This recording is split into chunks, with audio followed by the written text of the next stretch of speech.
It just the amazing sitkut, the amazing righteousness of Yosef. It's just like To worry about them not arguing. not arguing. Is that like something else? I mean, is that like a different level? It sure is. I think that really shows us how people have to learn from Yosef. I mean, he's like that role model. He's not called a tzaddik for nothing. You know what I mean? You don't get Yes. nothing. To get that title, and he's so sensitive not to embarrass somebody, not to embarrass his brothers, that he said everybody out of the room, all security out. Yeah. His They couldn't. sensitivities are very high. Unbelievable. Yes, it's Altigazu Badorach, like you said. And you Right. said to Tehillim, you said it says the same thing. Yeah, You it's said the only cross reference I have to the word is Ashrei Timimei Darech. very beautiful. Let me look at the Balaturim. The Balaturim, a lot of times he'll cross reference also. Where do you find this statement in the Oh, throughout the interesting. Tanakh? Interesting. Yes, he says the Balaturim says Al Tegazu Badorech. He said, let's see. Thank you.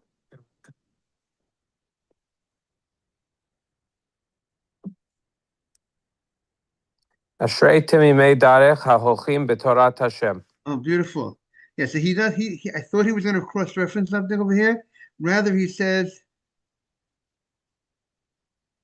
he doesn't. I don't see a cross. Let me see anyone cross-referencing. Yeah, I don't. He didn't cross-reference a pasuk here. Okay. Um, the Dasikanim brings on the word on Rigzu, where we find the word Rigzu, but not on the Dorech. Okay, interesting. Okay, you cross-referenced. You got something on the deal. Yes, thank you. Beautiful, beautiful. Okay. Um, okay, I'm gonna get out should plug in the plug. Morning, Adam. Adam, can I give you the honor to plug in the plug? Yes. Thank you very much.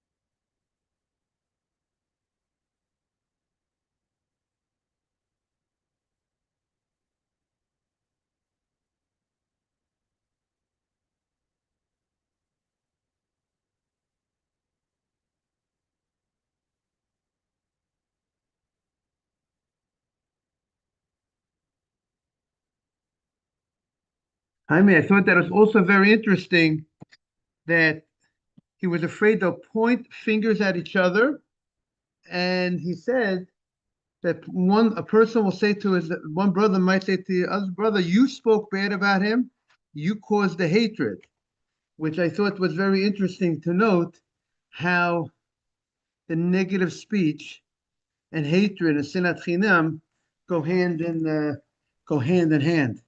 When people talk bad about somebody, someone says something, someone said something not nice about you, how it's not just the statement, the negative statement. What it leads to that sinah, it leads to those bad feelings, leads to the Yes. hatred. It's like that domino effect. Good morning, Asaf. And everybody should have an easy fast today. Okay, you should remember this is why the Beit HaMikdash was destroyed. Today we represent the siege of Jerusalem, whereby by the enemy, and obviously it was because of the sins of the people, and if the Jewish people will repent, today is really a day. The main part of today is repentance.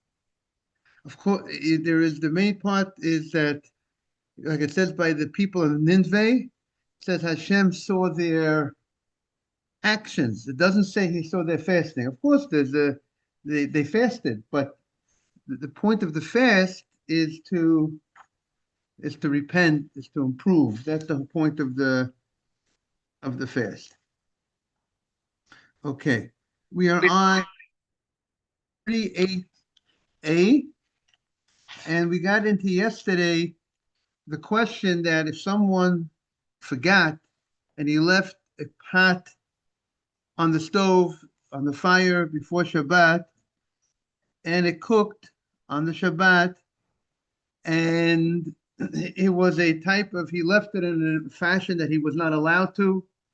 It was either only, let's say, 20% cooked, 25% cooked when you put it there before Shabbat, or according to the other opinion, morning Simon, welcome back, or the food was 100% cooked, but according to the Rabbanan, that hold that 100% cooked is still a problem if the food is improving. So whatever the case was, I mean, the language of the Gemara is it cooked, and do we give a penalty? Do we fine the person, Simon, for violating the rabbinic law?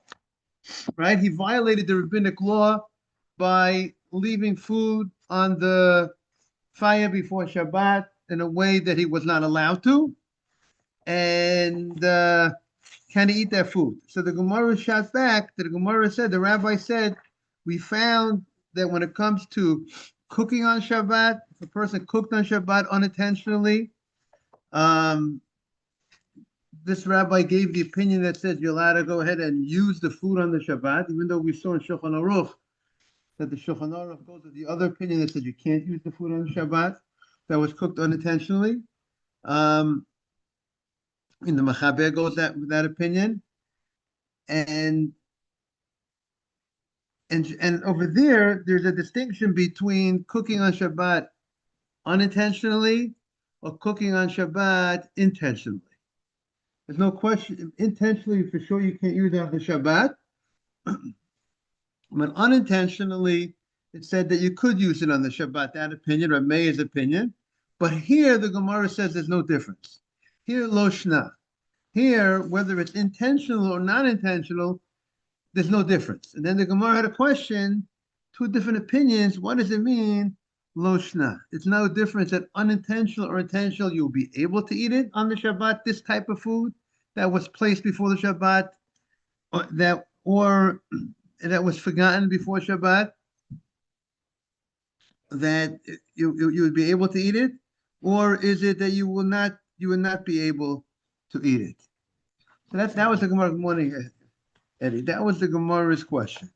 So let's see what the Gemara has to say about that. So we're on 38a1. My loshna. What does it mean? That's about 10 lines from the top in the art scroll in the English. My veloshna. Rabba v'Rab Yosef the Amrit Havayu. They both say the Amrit Havayu lehetera. Everybody have it? Simon, you got it? Adam, you got it? They both say lehetera. They both say you could go ahead and over here you could use it. And we could even be more lenient by leaving the food before Shabbat than the person who actually cooked with Shabbat. Why? Because the guy who cooked on the Shabbat, he did an action. So therefore, therefore he cannot eat it if he intentionally cooked it on the Shabbat. He acted an action on Shabbat. But this person who placed the food before the Shabbat, the action of the prohibited act that he did was not placing the food, was not removing the food before Shabbat. It was the lack of removing the food before Shabbat. So b'meizid nami yochal. So he's able to go ahead even if he intentionally placed the food before the Shabbat. He's allowed to go ahead and benefit from eating that food on the Shabbat. The commentary says there's no prohibition to place a pot of food before Shabbat on top of a fire. The only thing is you need to remove it before the entering of Shabbat. So therefore, when Shabbat comes, the sin was that he didn't remove it. He was inactive. He didn't make the move. Right, Adam?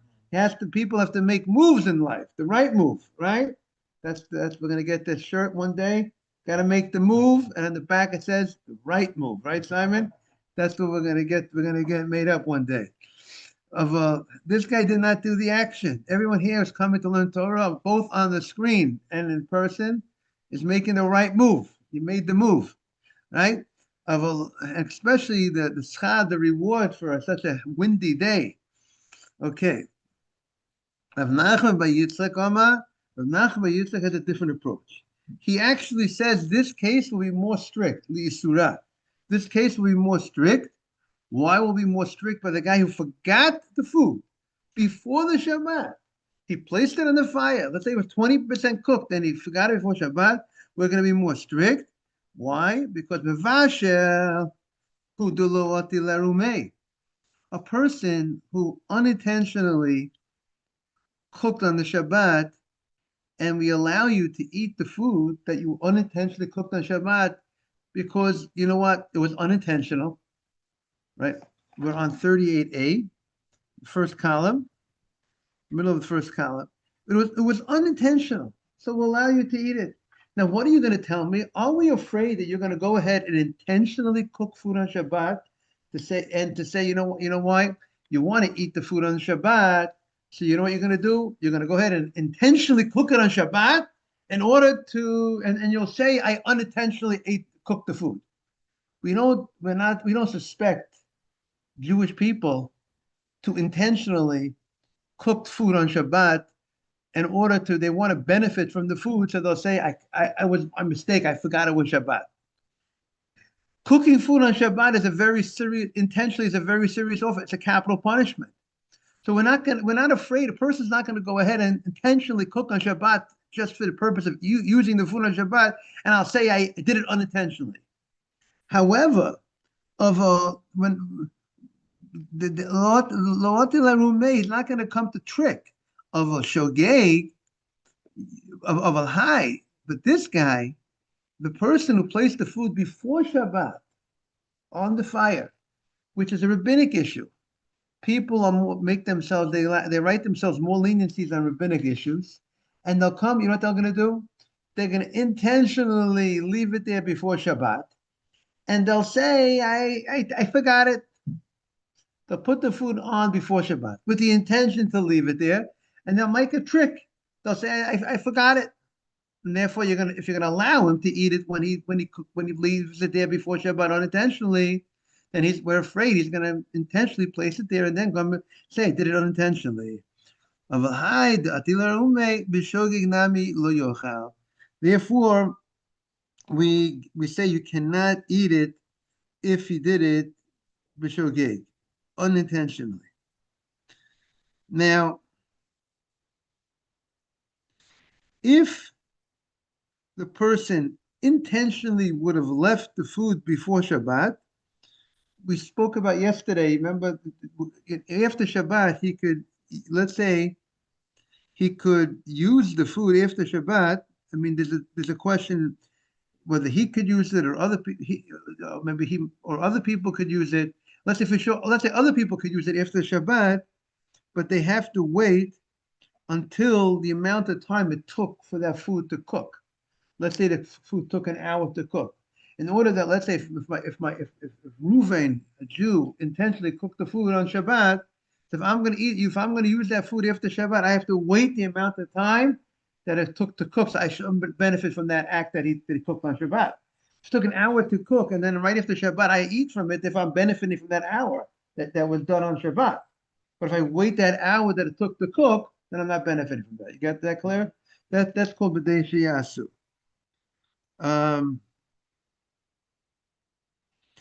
That is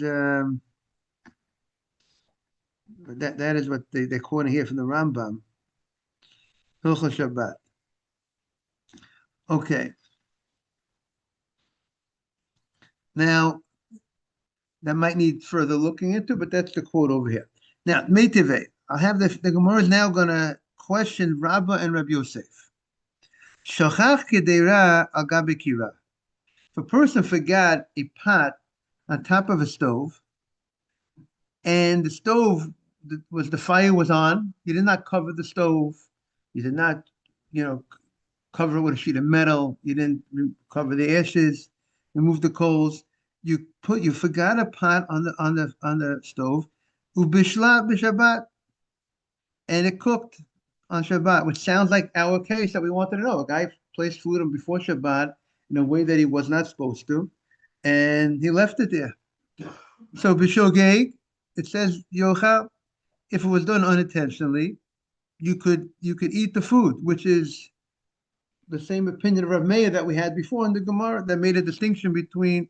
Again, we had a distinction if you cooked on Shabbat when you placed the food on Shabbat. But our question before in the Gemara was not when you placed it on Shabbat, when you left it before Shabbat. And the Gemara said, what did the Gemara say? When you left it before Shabbat, the Gemara says there's no difference whether it was intentionally or unintentional. Right? That's what we said before. Good morning, Ralph. And we had two opinions. What does it mean? Ralph, we missed you. Welcome back.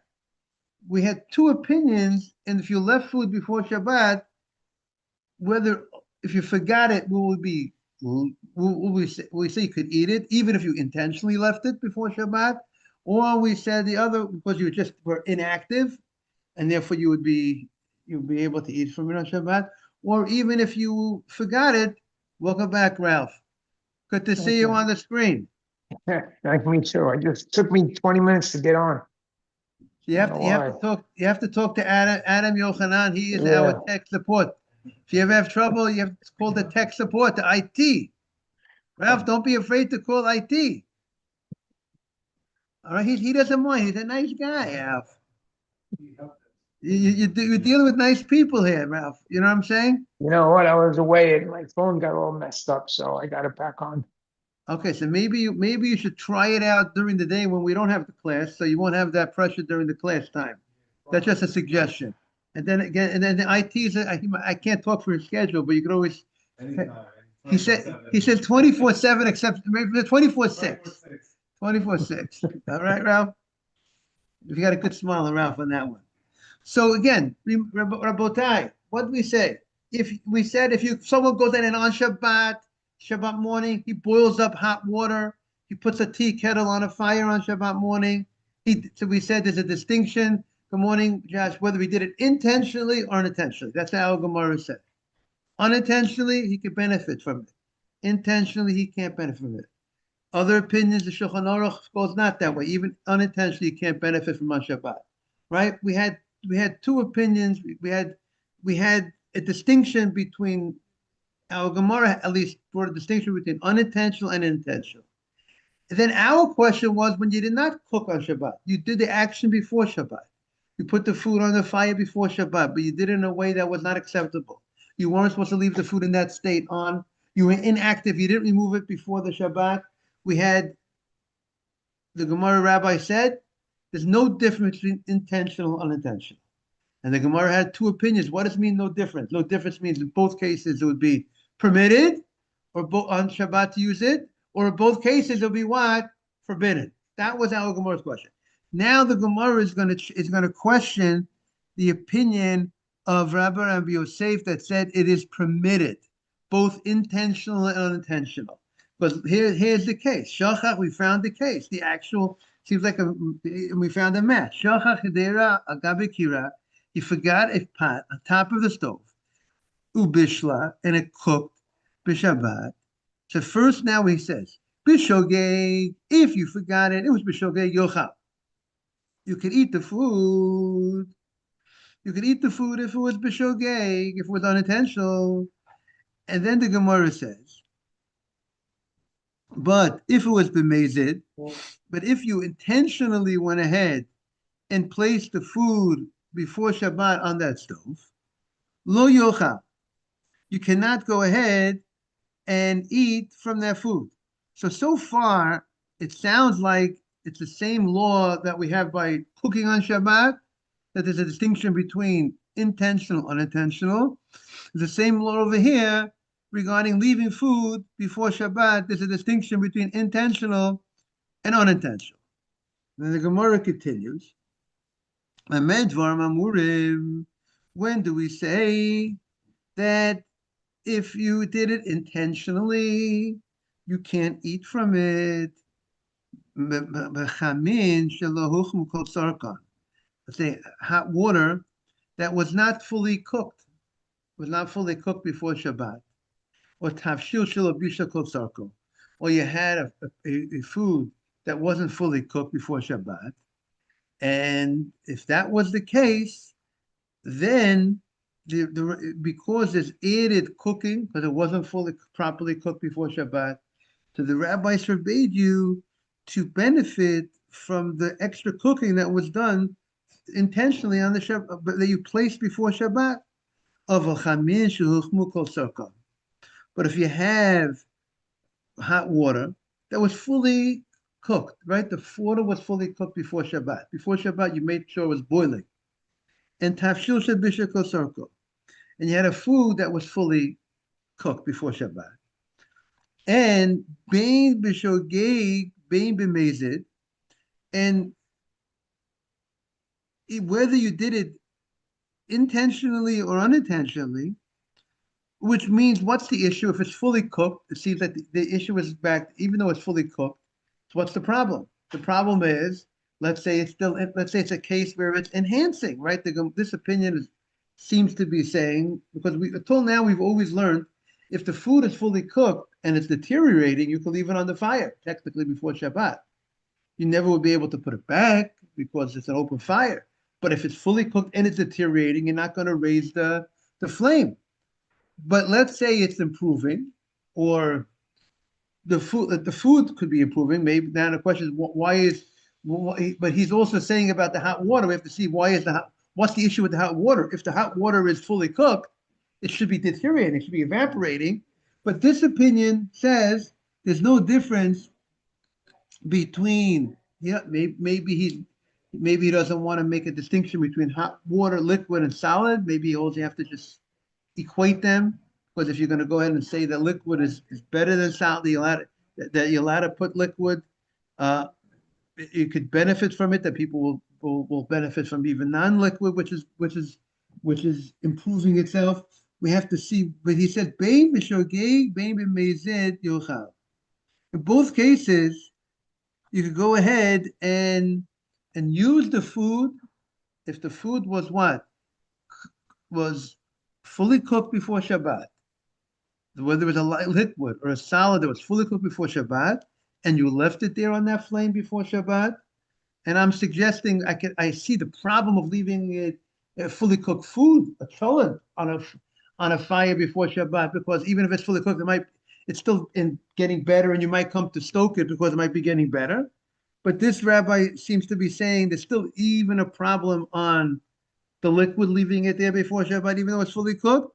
But if you went ahead and you did it, you could go ahead and we go ahead and say it doesn't make a difference. B'shogeg bein b'mezid, you're allowed to eat from it. Now, what's the logic? The Meir holds, for the rabbis to forbade the food from you, you have to have had an actual real benefit from a certain level of benefit, something that was not cooked completely before the Shabbat. The food wasn't boiled before Shabbat, or the cholent wasn't cooked. But if the cholent was cooked before Shabbat, but it's you're only benefiting that little extra, that level of extra cooking. Now it's even better than cholent, enhancing a little more. That level of benefit is minimal, and therefore they will not forbade you, even though you did something wrong. You should not have placed that food on that fire before Shabbat if it's getting better, right? But that minimal benefit, we're not going to fine you. And certainly, we're not going to fine you for the liquid, which you're really not even benefiting at all, because the liquid is really evaporating.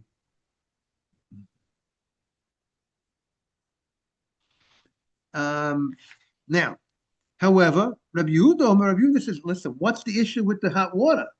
The hot water, that I'm only going to allow, he says, there's a difference. Hot water that was fully cooked before, and you placed it on the fire before Shabbat, mutar. that is mutar, that is permitted,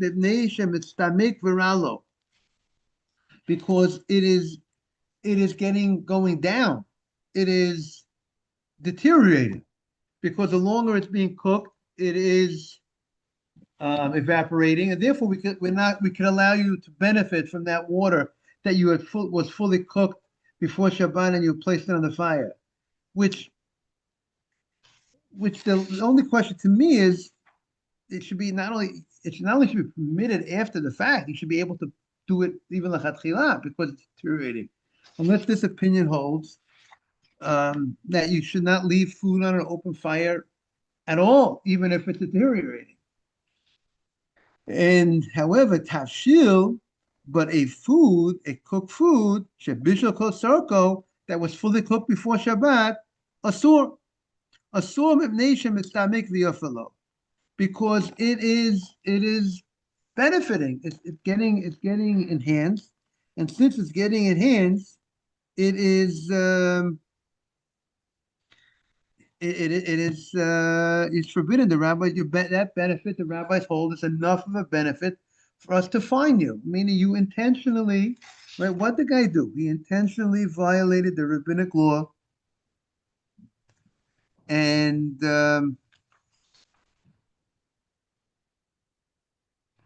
he violated the law, and we're gonna fine him for that. Let's see, and even if he did it unintentionally, no, if he did it intentionally, right? That's what we're saying. We're saying if he intentionally went ahead and placed this food before Shabbat on the fire, even though the food was completely cooked, right? Even though the food was completely cooked, it is a problem because you are still benefiting from this enhancement, right? So that's now the Gemara says the whole anything and any food that is enhanced, getting better as time is going. Kugon kruv, upolin, ubasar, like carob and beans and meat, basar taruf, right? So these are certain types of foods that are improving as time goes on, meaning the foods that are fully cooked and as it's condensed, as the longer it's cooked, it is improving. Cabbage, beans, or small pieces of meat. So small pieces of meat, which is improving as it's being cooked. So therefore, we say that it's a problem that you're benefiting asur. If you leave it on the stove before Shabbat, you can't benefit from it. However, and but anything that is going down, mutar, that would be mutar. So what's the bottom line? What we're saying over here? Good morning, David. Good morning, Stephen. Sorry. What the Gemara is saying that there's an argument between Rabbi Meir and Rabbi Yehuda we're talking about over here. If we had food that was placed before Shabbat on the stove in a way that he was not supposed to place the food, right? He placed the food before Shabbat. It was on the fire in a way that he was not supposed to do it. So we have a machloket between. Let's just review the points over here. It says in the Braita, he forgot a pot on the stove, and it cooked before Shabbat. The Gemara made a distinction between shogeg, unintentional, and intentional. If you forgot it unintentionally, you could eat from it. You could benefit from it. You could eat from it on Shabbat. You intentionally placed it before Shabbat on the stove in the way that you should not do it. You cannot eat from it. Right? Is that what we said? But then the Gemara clarifies what type of food are we talking about? That if you that you're not allowed to benefit from it. That if it's food that was not fully cooked. There was a great benefit that you had to food that was not fully cooked. If you intentionally placed it before Shabbat, you can't use that food. But if it was fully cooked before Shabbat, even if you intentionally placed it before Shabbat, if it was fully cooked, you could benefit from it. Why? Because why? Because the amount of benefit you're having is very minimal. So you had fully cooked food, a fully cooked shalom before Shabbat. You placed it on the fire, and it was still getting better. It was enhanced. So the first opinion says you could benefit from it. The second opinion says no. Cholent, if it was fully cooked and you intentionally put it on before Shabbat, you can't benefit from it. Because that minimal enhancement, we're going to fine you. We're going to give you a fine that you intentionally went ahead. You intentionally went ahead and placed that food before Shabbat on a stove, and you know it's getting better, and you didn't follow the laws of the Chachamim. We're going to fine you. You can't benefit from it on Shabbat, right? That was, and then the Gemara gone on to say that, but if the food was a type of food that it's not being enhanced, it's going down, then you could go ahead, like that's the second opinion said, a food like water that's evaporating. There, if you place that food before Shabbat on the fire, and it was fully cooked, we're not gonna fine you because it's going down. You're not benefiting at all. There's no benefit at all. On the contrary, right? There's no benefit at all on that. So now the Gemara says, Ketani Miha, what we learned, but it says clearly, a food that was not fully cooked, we said, if it was done unintentionally, if you left a cholent on the fire before Shabbat unintentionally, it says that you could go ahead and use it. The only discussion was when you intentionally left the food before Shabbat, depending if it's a cholent, everybody agrees. If it wasn't fully cooked, everybody agrees you can't benefit from it. If it was fully cooked, there we discussed if you intentionally place food before Shabbat on the stove that was fully cooked, but it's still being enhanced, would we fine you for such a food? But if it was unintentional, what do we say? If it was not fully cooked, unintentional, not fully cooked, we said you could benefit from it. If it wasn't fully cooked, you could benefit from it. So now, remember, Rav Nachman bar Yitzchak says beforehand that you can't, that he said unintentional and intentional, when it comes to leaving food before Shabbat, we're going to be strict because we're afraid you're going to play a game.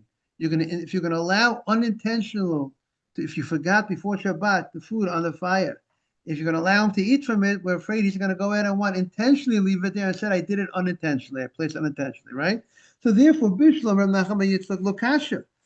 There's no contradiction from the Breita that says you could eat food that was not fully cooked before Shabbat, it was unintentionally left there, to what the rabbi said. Because the Breita was taught before they made this Zera, this decree that maybe you're going to play this game. So therefore the Breita says it's permitted, because basically the law would permit you to eat from the food that you left before Shabbat unintentionally. Just like if you cook on Shabbat unintentionally, according to that opinion, you could use it. So certainly if you can leave food before Shabbat unintentionally and you didn't remove it, you should be able to eat from it. But where did Rav Nachman bar Yitzchak say that it's not allowed to be eaten? Is later on they saw that people were using this loophole, or people started leaving it intentionally and say, I did it unintentionally, I left it unintentionally. So therefore later on it became forbidden. So therefore there's no contradiction.